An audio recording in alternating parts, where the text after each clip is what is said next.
What does it mean to be a villain? Does being an antagonistic force constitute the title villain, or are you just another obstacle for our protagonist to overcome? Do mental issues nullify a character's terrible actions, or do they still bear responsibility for their villainous traits? Is it right to root against or even hate someone who suffers from severe mental illness, or are we simply distracting ourselves, blaming the so-called villain while ignoring our own protagonist's crooked ways? This is the dynamic of Chuck and Jimmy McGill, two flawed brothers who both suffer at one another's expense. However, only one brother is seen as a villain. Only one brother receives blame while the other one often avoids it. We only root for one brother while blaming the other. Despite Chuck McGill's mental illness, we often view him as the villain of Better Call Saul, and these views often lead us to dislike or even hate Chuck. But why? Surely this hate isn't exaggerated, let alone unfound, right? Well, make no mistake, Chuck McGill is not a good man. He's lied, plotted, abused, and even sabotaged his own brother simply because of his own pride and ego. But how much of his behavior is excusable or even dismissive with his mental illness in mind? Does Chuck deserve the hate and blame he receives for Jimmy's transformation into Saul Goodman? And why is he so insistent on destroying Jimmy McGill, his own brother? Why do we, the viewer, hate Chuck McGill? It's very rare that we're shown Chuck and Jimmy's early relationship. Throughout Better Call Saul's entirety, we're only shown 11 scenes of Chuck and Jimmy's earlier life, and in the very first one, we see Chuck's demand to be in control, something that defines his character for his entire life. We cut to Chuck, a teenager at the time, reading to Jimmy, a child. Whilst Chuck reads The Adventures of Mabel to his younger brother, Jimmy interrupts Chuck asking if the book's main character will be alright, and Chuck sternly tells the younger Jimmy that she'll be alright. Once again, Jimmy interrupts asking how Chuck knows Mabel will be okay, and Chuck tells Jimmy, "Just listen." Such a simple scene provides so much integral characterization for our young characters, and through this scene, we learn of Chuck's incessant need to be in control, especially in front of Jimmy. Years later, Jimmy is arrested for a Chicago sunroof. As he meets with Chuck, who's an established lawyer at this point, he begs Chuck to get him out of prison. He asks Chuck to work his magic and cheat the system to get him released, and this scene is crucial. Jimmy's first instinct when meeting with Chuck is to ask what kind of loopholes he could exploit. His first instinct is to ask the brother who he hasn't seen for 5 years now how he can cheat the system and help Jimmy escape. In this scene, we see Slippin' Jimmy in his fullest. After years of conning, stealing, and exploiting innocent people, he runs to his brother Chuck, who he hasn't spoken to in years, and the only reason he reached out was so Chuck could save him. And Chuck, well, he never lets this go. He'll always see his younger brother Slippin' Jimmy, nothing more. After freeing Jimmy, Chuck gets him to come to Albuquerque, where he's hired as a mailman at HHM, Chuck's firm. In hopes of him getting a real job and turning his life around, Chuck convinces the firm to hire Jimmy as a mailroom assistant, and Jimmy actually turns his life around. He stops his schemes, his plots, his exploitation, and essentially goes clean. Slippin' Jimmy is gone, and Chuck can finally be proud of his brother. Finally, Jimmy McGill has a respectable job. If only this was the end of their story. Jimmy wants more. He doesn't just want to make Chuck proud, he wants to be Chuck. He doesn't just want to make money, he wants to be rich. He wants success. The same success his brother has achieved. But Chuck doesn't want this. He can't have this. Chuck, in his mind, cannot allow Slippin' Jimmy to be on the same level as him. Because if he is, then what does that make Chuck? All those years Chuck spent studying, building his reputation, his firm, all the years he spent becoming a lawyer, not just a good lawyer, but a great one. Chuck worked all those years just to see his irredeemable brother attain the same success that he had, and this was unforgivable. From this moment on, Chuck made it his mission to completely tear down his brother.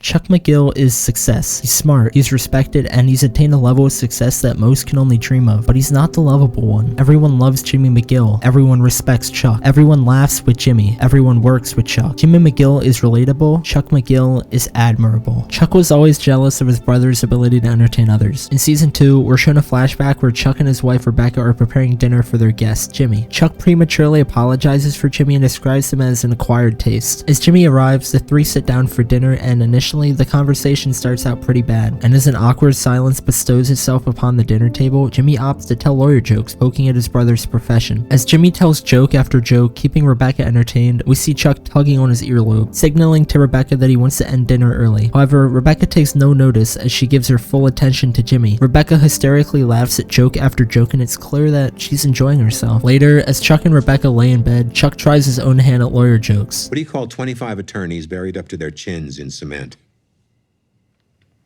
Not enough cement. What? The joke falls flat. Chuck has always been jealous of Jimmy's charisma. Chuck despises Jimmy because he can make people laugh and Chuck can't. He can charm others while Chuck can only make them proud. Charisma is the one thing Jimmy has that Chuck doesn't, and it bothers him. Later, he's in control.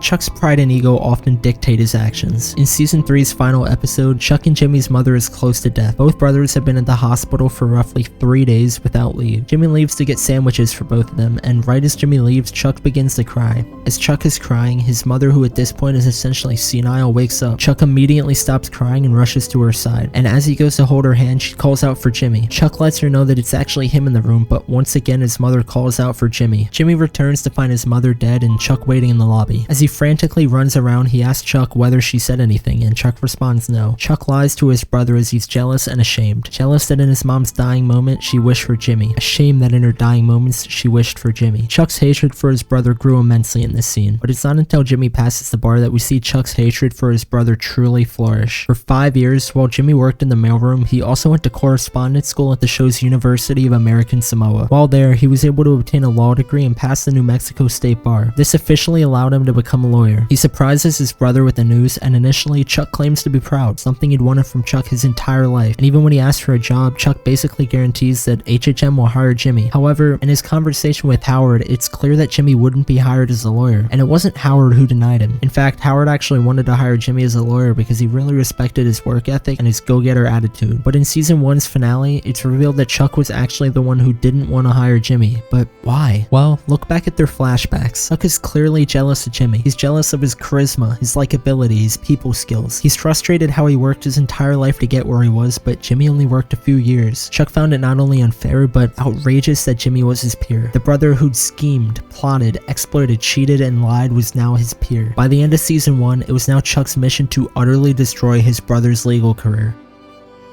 Chuck wanted to feel superior to Jimmy. No, he needed to be superior to Jimmy. So when Kim Wexler leaves HHM with her huge client Mesa Verde to start a solo practice, Chuck and Howard immediately try to steal Mesa Verde from Kim. And initially, they succeed. Chuck, Howard, and HHM are able to keep Mesa Verde, and Kim is left with nothing. And when it comes to tearing down his brother, Chuck lets nothing stand in his way. At this point in the series, Chuck is unable to go into the office without the lights being off and everyone's phone being taken. However, as soon as an opportunity to hurt Jimmy presents itself, Chuck is fine. He meets with Mesa Verde to convince him to come back to HHM, and all the lights and electricity remain. He almost seems unaffected by his illness, and this is because of his drive to destroy Jimmy. See, Chuck's allergy to electricity is mostly made up. For the most part, his illness is actually a psychological one, not a real one. Chuck only seems to be affected by his illness when he's thinking about it, and when there's an opportunity to tear Jimmy down, that takes priority over everything else. Chuck not only needs to be superior, but he needs to be in control. In control of his marriage, his illness, his practice, his brother, and his life. If he can't control it, he'll destroy it. But as Mesa Verde sides with HHM, Jimmy develops a scheme to return Mesa Verde to Kim. Mesa Verde plans to expand their reach by building a new bank. However, before Howard and Mesa Verde appear in court, Jimmy switches the address of the proposed building. In truth, this could have been chalked up as a tiny mistake and HHM might have been able to retain Mesa Verde. Chuck thought otherwise. When Kevin, CEO of Mesa Verde, confirms the address to be 1261, Chuck argues. He knows what he saw, and he knows the address is 1216. Chuck once again needs to be in control. He needs to be right. To keep control, he argues with Paige and Kevin about the address of the proposed bank and still holds his belief that the address is 1216. This infuriates Kevin and Paige. And to make matters worse, Mesa Verde has to wait an additional 6 weeks to request expansion again. Mesa Verde leaves HHM and decides to go with Kim, who is sort of working with Jimmy. And this infuriates Chuck. He knows that Jimmy swapped the numbers and he's hell-bent on proving it. He confronts Kim and Jimmy and claims Jimmy sabotaged him, forging dozens of documents and then covered it up by replacing those same forged documents with the original. As Chuck is convincing Kim that Jimmy sabotaged him, Kim gives quite possibly the best reality check in all of Better Call Saul. After this, Chuck decorates his home with space blankets. He pretends he's losing his mind, and with that, his legal career. He pretends to be affected by his error and his sickness. He pretends he needs help, all to bait Jimmy into a confession. A confession that he actually did sabotage Chuck, but Chuck wanted this to happen. He knew it would happen. He used his brother's affection against him by baiting a confession out of Jimmy. All the while, he was secretly recording his confession. Jimmy later finds out about the tape and goes to confront Chuck. He breaks down Chuck's door, screaming at him, demanding an answer as to why he recorded him. He wants to know why his own brother betrayed him. After everything he's done for him, all that time he spent running Chuck's errands, how could he betray his own brother? But Chuck expected this. In fact, he knew it would happen. So as Jimmy breaks down Chuck's door and storms in, Howard and a private investigator are hiding in the other room, waiting for Jimmy. Jimmy steps outside where he and Chuck have a conversation. Chuck gives a lengthy reason as to why he recorded his brother's confession and why it was the right thing to do. He tells Jimmy he can change and turn his life around. He tells Jimmy he'll become a better man because of it. Chuck justifies his recording, claiming that he's stopping Jimmy from destroying himself and others. And in this moment, almost all of Jimmy's love for his brother dies. Chuck betrayed him, and for what? Now Jimmy, the only person who stood by Chuck all these years, is dead set on destroying him. Just as Chuck had been trying to do his entire life, it was now Jimmy's turn to tear down his brother, only he plays much dirtier. First, Jimmy hires Mike to take pictures of Chuck's house. These pictures are taken to detail the absolute chaos and lunacy inside of Chuck's house. Then comes chicanery, which is quite possibly the best episode in all of Better Call Saul. At the end of season 3, episode 4, as Kim is talking to Chuck and Howard, she figures out that Chuck and Howard's plan is to focus on the Mesa Verde document forgery, not the break-in and destruction of property. Realizing this, their goal shifts from defending Jimmy to exposing Chuck. Throughout,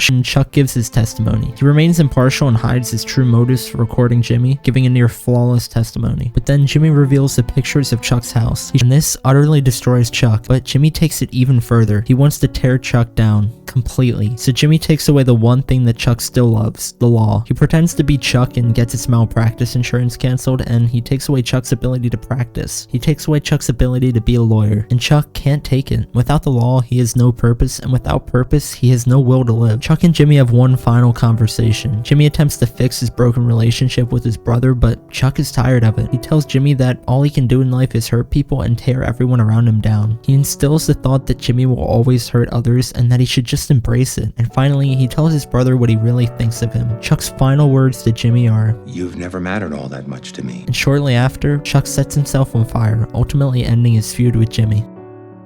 Chuck vs. Jimmy is truly one of the show's most dejectful dynamics. Chuck, insistent on his mission to destroy Jimmy, caught up in his own pride, ego, and jealousy, ruins their relationship. Jimmy, hellbent on earning his brother's respect and making him proud, does anything to get what he wants. He'll exploit as many loopholes as he needs to, he'll cut as many corners as he can, and this is all to make his brother proud. The fact of the matter is, if Chuck simply swallowed his pride and ego, Saul Goodman would never have existed, and if Jimmy didn't seek revenge against Chuck, he'd still have his brother. Ultimately, both brothers are wrong. Both brothers are flawed. Both brothers could still be brothers if they only let one another be. Is it really fair to put all the blame on Chuck? Yes, he instilled into Jimmy that Saul was just in his nature, ultimately leading to Jimmy just accepting Saul. And yes, Jimmy may never have been Saul if Chuck just left him alone, but Jimmy is still responsible for his own actions. Jimmy schemed, he plotted, he got Howard killed, not Chuck. He supported a ruthless drug lord, and in the end, Chuck was right. He can't help himself. Saul Goodman is just in his nature, but he didn't have to be. In Better Call Saul's finale, after Chuck's death and the events of Breaking Bad, were treated in my favorite scene of the entire show. Through a series of flashbacks, Jimmy is asked if he had a time machine, what he would change in his life. First, as Jimmy sits with Mike stranded in the desert, he says he'd go back in time and invest everything he has into Warren Buffett's company. This is a very Saul answer to give. Next, we see Saul just as he's about to run away, and accompanying him is Walter White. He tells Walter that in his past, he was slipping Jimmy, and he took a fall that permanently damaged his knee. He claims he'd go back in time to change that, but finally, we see one last flashback. Conversation between Jimmy and Chuck during the earliest episodes of Better Call Saul. Jimmy enters Chuck's house with a handful of groceries, and the two go about their usual banter. It seems to be just another conversation between him and Jimmy, but then Chuck does something he rarely does. He shows care for his brother. He shows love for his brother. He asks Jimmy if he wants to stay and talk for a little. He asks if Jimmy wants to talk about his clients, about his work, but ultimately Jimmy says no. And Chuck somberly tells Jimmy that, "That's not what I had in mind." Finally, the camera moves off of Chuck onto a book, written by none other than H.G. Wells, onto the time machine, signifying that if Jimmy could go back in time and change one thing, it'd be this conversation. It'd be his relationship with Chuck. Despite the flaws of both brothers, and despite misconstrued feelings for one another, both Chuck and Jimmy, at least to some degree, loved each other, and Jimmy would love to go back and change all that. So does Chuck deserve the hate? I think he does, but no more than Jimmy deserves to be blamed. Both were clearly flawed, and they had messed up ways of handling the relationship, but in the end, they both cared for one another. They both loved each other, and that makes the relationship even more tragic, because they really could have worked everything out. All they had to do was try.